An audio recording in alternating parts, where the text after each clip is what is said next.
Now on CoastTV News.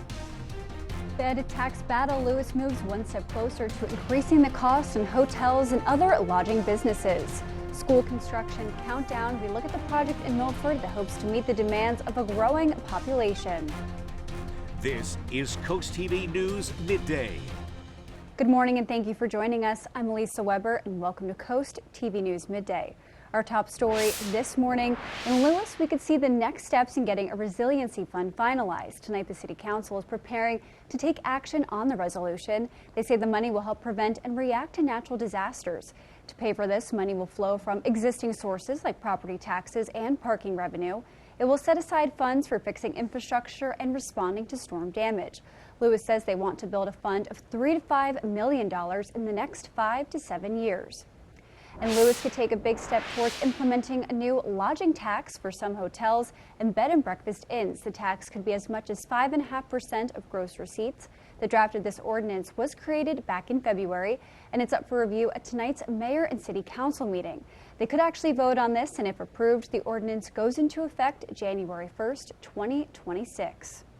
Happening tonight, more housing moving one step closer in Georgetown. The town council there is scheduled to have the first reading of an ordinance that would change the land use designation for nearly 22-acre parcel at 644 North Bedford Street from single-family residential to mixed residential. This proposed change would allow the construction of 60 single-family homes, 28 duplexes, and 20 townhomes. And we're now going to take a live look outside at Rehoboth Beach, and our first alert meteorologist, Bob Trahey, is going to join us. Bob, I know it's beautiful outside because I walked outside before the show, so I know in Rehoboth it's a beautiful beach day. It is a beautiful beach day, and I know, Lisa, you gave me a weather report when you came inside, said it is gorgeous out there, and it really is. We're seeing lots of blue skies on this Monday morning. Temperatures quickly rising, already 80 in Seaford, 76 in Georgetown and Millsboro, Long Neck at 76. A little cooler at the beaches, 64 in Ocean City, and we've got 60s from Bethany Beach to Rehoboth. As your wind is coming off that cooler ocean right now, and the wind starting to come out of the southeast. Visible satellite pictures still showing clear skies across Sussex County. But here come the clouds across southern parts of Delmarva, back into Virginia as well. Even a few showers around Norfolk. I think we stay dry, but we'll be increasing the clouds this afternoon as we're watching a lot of moisture developing back to our west with an area of low pressure, and that will increase rain chances as soon as tonight and then continue for a few days. Here's Futurecast at noon, upper 70s to lower 80s inland, cooler 60s at the beaches. We will start to see those clouds increasing a little more and thickening up into the afternoon, so 2 p.m. Still 80 in Seaford, Georgetown, and Ellendale. Cooler at the beaches, but then here come the thicker clouds by late afternoon, dropping those temperatures through the 70s. And I think we're mainly overcast through the evening hours. So make sure you have your sunscreen for this afternoon, near 80 degrees, and then clouding up as we go into this evening. Might be tough to see that beautiful flower moon. I'll talk about that, and also the rain on the way the next several days, and some storms and the potential for heavy rain. All those details a little bit later in the newscast. Thank you so much, Bob. The Milford School District says the city's growing population is causing overcrowding in its schools. Right now, there is no middle school, but that's about to change. Construction is in its final stages on the Milford Middle School. School District COO Dr. Sarah Hale and future principal of the middle school, Dr. Susan Frampton, say other Milford schools were just getting too crowded. Having this building open really allowed us to restructure the entire district to allow for growth well into the future. While planning for the future, they also preserved the past, salvaging parts of the original 1929 structure like the auditorium and gymnasium. Developing news right now in Worcester County, Maryland State Police are investigating after shots were fired into a Pocomoke City home on Stockton Road.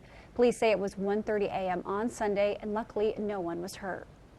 Georgetown's ambulance service is looking to raise some money. Tonight, one council agenda item is talking about a fundraising carnival for the service. Georgetown's ambulance service was founded by the American Legion. It's also called Station 93. No word yet on when or where this carnival would be if it gets the green light tonight. And developing news this morning, a possible breakthrough in trade talks between the United States and China. Also this week, President Donald Trump will head to the Middle East, dealing with a number of issues that have large global impacts. As NBC's Alice Barr shows us, the president is expected to tackle Israel-Gaza war ceasefire talks, oil trade, and investment deals. combined, and anybody should have known. President Trump traveling to the Middle East today for the first major foreign trip of his second term, expected to focus on business deals, as Trump administration and Chinese officials revealed new details about a trade deal negotiated this weekend, announcing a 90-day pause for most tariffs beginning Wednesday.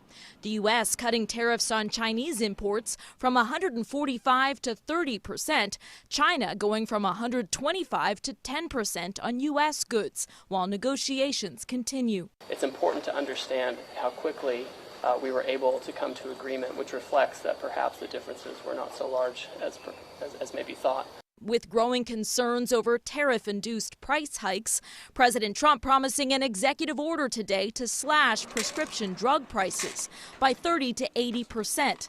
His Middle East trip comes amid signs of tension with Israeli Prime Minister Benjamin Netanyahu over how to approach aggression from Iran and the war in Gaza. After U.S.-Hamas negotiations, the last living American-Israeli hostage in Gaza, Idan Alexander, is expected to be released as soon as today. President Trump calling it hopefully the first and the final steps necessary to end this brutal conflict.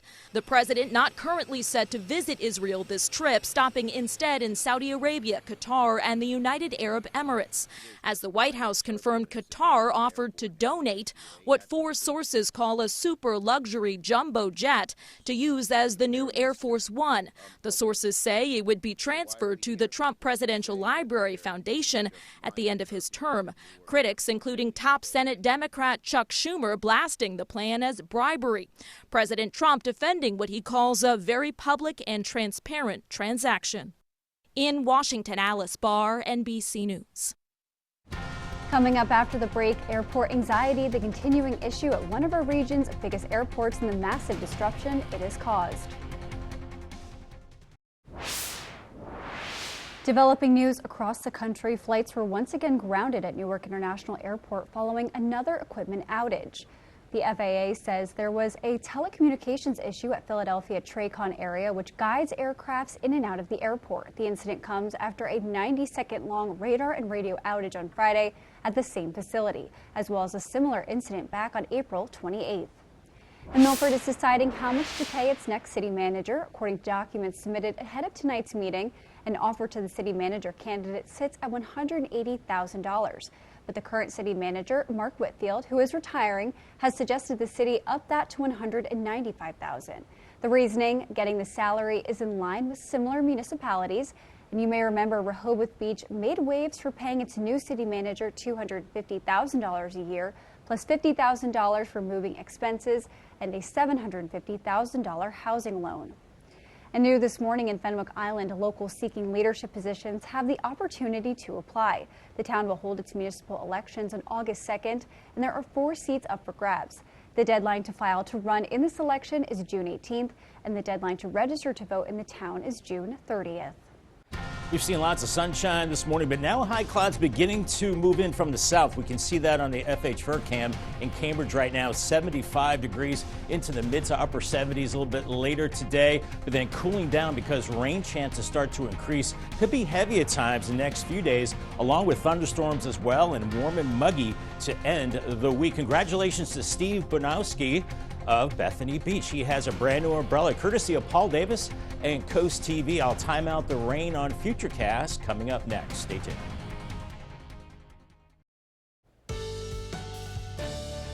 This past weekend, we had some pretty nice weather across Delmarva. It was a little cool on Saturday, much warmer yesterday, and now that nice weather spilling into the new week. Here's a tunnel and razor cam. Looks a little breezy out here. Camera's bouncing around a little bit, but looking really nice into the afternoon. A mix of sun and clouds and temperatures in the 70s, and a beautiful flower moon tonight, a full moon. Will we see it? Well, that's kind of the million-dollar question. We're looking at lots of clouds building in, but the flower moon signifies the flowers that bloom in the northern hemisphere this time of year, and it's also called a micromoon because it's smaller and a little dimmer. But we've got clouds increasing, and I think it's going to be very tough to see that flower moon tonight because we're watching an area of low pressure that's bringing a lot of Gulf moisture and storms and rain, and that's going to be on and off that threat as we go through the next several days. We could see some downpours and thunderstorms, especially Tuesday night into Wednesday. That's when the heaviest rain could fall with this system. And right now, it's clear across Sussex County, but we're already starting to see clouds increasing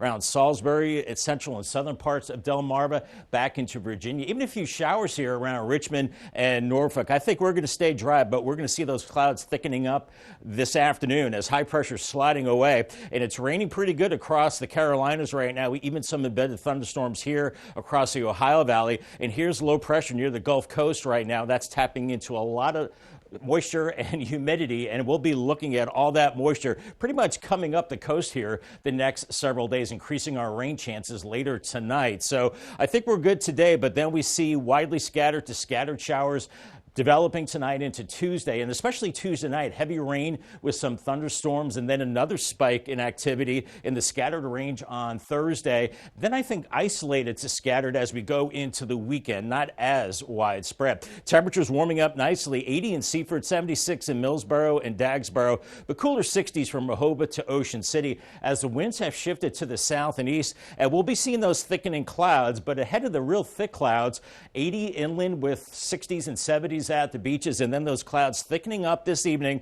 Pretty mild with the cloud cover and that flow coming in out of the southeast, and then after midnight, that's when we could see some showers, I think becoming more widespread on Tuesday, maybe heavy at times in the morning, but then we see a stronger onshore flow with the heavier showers as we go into tomorrow evening. Strong easterly winds and maybe some thunderstorms, and look at all the multicolored echoes here, yellow, orange, red, indicating some heavier rain with some thunderstorms. Wednesday, that backs off a little bit. Still a chance of some scattered showers and storms at that time, and temperatures a little cooler, and still an isolated to scattered chance of showers and storms Thursday into Friday, and then into the weekend. I think we could still see that chance of showers, and with the unstable atmosphere in place, maybe some strong to possibly severe weather, as we could see over 3 inches of rain between Tuesday and Friday for Delmarva. But today, lower 80s from Georgetown to Seaford and Laurel, Eastern Shore, upper 70s and low 80s for you, with increasing clouds around 78 in Salisbury, but cooler 60s in Chincoteague into Ocean City. Paul Davis 7-day forecast, 80 today, then 72 with the rain on Tuesday. Could be heavy with storms into Tuesday night. Wednesday 77 with showers, and then scattered to isolated storms Thursday and Friday, highs in the 80s, and could still be a little stormy Saturday, and then warm and muggy, a little drier on Sunday and a high of 83. 80 years ago this week, a German submarine surrendered off the coast of Lewis, the first Axis surrender in U.S. waters. Our special story, Surrender at Sea, looks at how Delaware played a role in the final days of World War II. And you can catch that Wednesday during Coast TV News at 6. And here's what you can expect this afternoon on Coast Life at 4.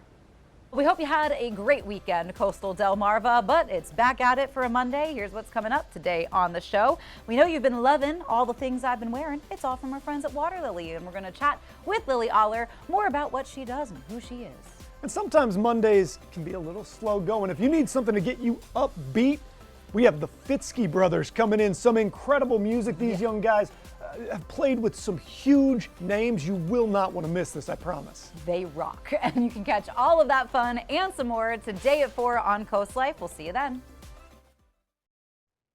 Milford is considering 3 red light cameras. You can see them on your screen right now. It'll be on Route 113 at 10th and then 113 at 14th. Then also Route 14 at Washington Street. According to city documents, these intersections have frequent red light running, and a camera is viewed by the city officials as a good option for safety. The Milford Council will debate this at tonight's meeting. And new overnight, one mother duck is reunited with her baby ducks after they fell into a storm drain in Rehoboth Beach over the weekend. According to the Lewis Fire Department, this happened around 10:30 on Sunday night, which was also Mother's Day. The agency says this took place at the Surfside outlets, and crews removed the grate and were able to return all 6 ducklings. And coming up tonight on DSN, your game of the night at 4 p.m., Sussex Tech hosts Polytech in girls soccer. Then it's the final score at 10:30. On the DSN Plus app, you will get that game plus these exclusives. At 4 p.m., Sussex Central travels to St. Mark's in softball. At 4:15, Polytech faces Laurel in baseball. And at 5:30, Sussex Central hosts Smyrna in girls soccer. Coast TV will be right back. This open lot in Milford could become new apartments and new businesses. The developer wants to make this a mixed-use 4-story building with up to 16 apartment units, saying affordable housing is his main goal. He's also proposing a restaurant and bar business on the top of the building and even a business in the basement. Commercial space we can fit into a building means more rents coming from those commercial tenants, which effectively means less money we have to make off the apartment units. And Milford City Council will hear a conditional use application on that project tonight. And protect your pets in Wicomico County. This month, the health department is offering a rabies clinic, and the agency says the walk-up clinic is $10 per pet, and owners must show proof of previous rabies vaccinations if they choose the 3-year dosage. This is taking place May 17th from 12 p.m. to 2 p.m. at 108 East Main Street. We're seeing lots of sunshine for now in Laurel, 77, but clouds on the increase this afternoon. Temperatures near 80 degrees with a dry and warm Monday, then increasing rain and storms beginning Tuesday. Warm and muggy for the end of the week. Still a chance for showers and storms. Call the Coast TV First Alert weather phone. It's sponsored by Brockstead Mandalis Federico. Your weather 10-day forecast is next. Get outside this afternoon if you can. This is the only day that I think is dry. The rest of the days this week are wet. But near 80 inland with cloudy skies by later today. A little cooler at the beaches. Paul Davis 10-day forecast. Much cooler Tuesday. 72 with showers, and we're looking at showers and storms. Maybe heavy rain into Tuesday night and still some lingering showers Wednesday, 77. Then we're into the 80s beginning Thursday with isolated to scattered storms right into the weekend. Warm and muggy 80s into the weekend, then drying out next week. Thank you, Bob, and thank you for joining us here for Coast TV News Midday. For more news and local weather, download our Coast TV News app. And don't forget to join us for Coast TV News at 5 later this afternoon. Have a great day.